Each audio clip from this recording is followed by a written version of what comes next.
দীর্ঘ ২.৫ মাস বন্ধের পর হিলি স্থলবন্দর দিয়ে আলু আমদানি শুরু হয়েছে। বন্দরের পাইকারি বাজারে আলু বিক্রি হবে ৪২ টাকা কেজিতে। আলুর আমদানির ক্ষেত্রে শুল্ক ১৫% থেকে ৩% শুল্ক কমিয়ে নেওয়ার পর দিনাজপুরের হিলি স্থলবন্দর দিয়ে আবারও ভারত থেকে আলু আমদানি শুরু হয়েছে।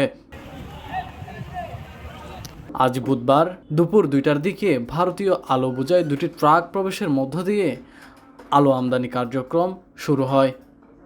মেসার্স প্রিয়ম এন্টারপ্রাইজ নামে একটি আলু আমদানিকারক প্রতিষ্ঠান ভারতের জলপাইগুড়ি থেকে এসব আলু আমদানি করছেন।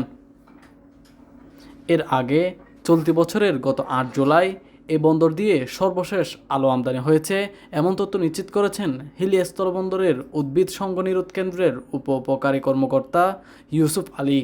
বাংলাদেশ আলুর বাজারটা না বাড়ে এই কারণে ইন্ডিয়া থেকে আলু আনা আসছে, মূল উদ্দেশ্য এটাই। এতে বাংলাদেশ আলুর বাজারটা নিয়ন্ত্রণ থাকে। এখন তো আমদানি করাতে যে ইন্ডিয়ার বাজারের সাথে বাংলাদেশের বাজারের সাথে তো মিল নাই। এখন তো বাজার এখানে একটু কম, ইন্ডিয়ার বাজার একটু বেশি। এই আলু আনাতে তো আমাদের দেখা যাইতেছে বিক্রি করলে লোকসান আসবে। পরবর্তীতে চিন্তাধারা করা হইব কি করা যায়। যদি বাজার একটু বাড়ে তাইলে ফট হইব না, লোকসান দিয়ে তো ব্যবসা করা যাবে না। এখন ভবিষ্যৎ যদি মনে করেন বাজারে একটু বাড়তির দিকে থাকে তাইলে আবার ইন্ডিয়া থেকে আনা যাইবে, আনাইলে তো লোকসান দিয়ে তো আনা যাবে না।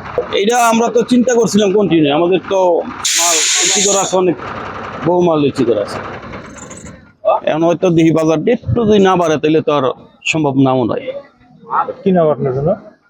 আমার নাম মোহাম্মদ নাসিরউদ্দিন।